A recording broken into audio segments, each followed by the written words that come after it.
Ahmedabad airport પરથી 242 passenger લઈને ઉપડેલું AI-171 બોઈંગ વિમાન એકાએક ક્રેશ થઈ જવા પામ્યું હતું। આ પ્લેન ક્રેશ દુર્ઘટનામાં 242 પેસેન્જર સમાવેશ હતા, જેમાં આણંદ શહેર અને જિલ્લાના 20 પેસેન્જરો સમાવેશ હોવાનું જાણવા મળેલ। તેમાં આણંદ શહેરના અગ્રણી ઇસ્માઇલ ખોજા પરિવારના રાજુભાઈ હાલાણીના ભાઈ બદરુદ્દીન હાલાણી, એમના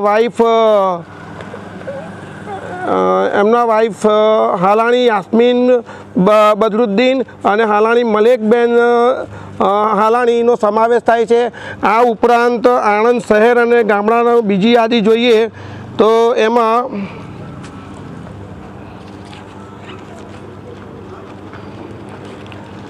મંજુલાબેન જગદીશભાઈ બોરસદ, નિખિલ કુમાર રાજેશભાઈ પટેલ ફાગણી, દુષ્યંત અશોકભાઈ પટેલ ચિખોદરા, નીતાબેન અશોકભાઈ પટેલ ચિખોદરા, શશિકાંત રાવજીભાઈ, પછી ભાવનાબેન બિપિનભાઈ રાણા, કરમસદ નીલકંઠભાઈ ચંદુભાઈ પટેલ સોજિત્રા, મહેન્દ્રકુમાર મનુભાઈ વાઘેલા રામનગર, પછી છે આકાશ નિવેશભાઈ પુરોહિત ખંભોળજ, સલમાબેન રઝાકભાઈ વોરા ઉમરેઠ, રણવીરસિંહ નટવરસિંહ ચૌહાણ કસુંબાણ, મીનાક્ષીબેન પટેલ તેમજ અન્ય વ્યક્તિઓનો સમાવેશ થાય છે।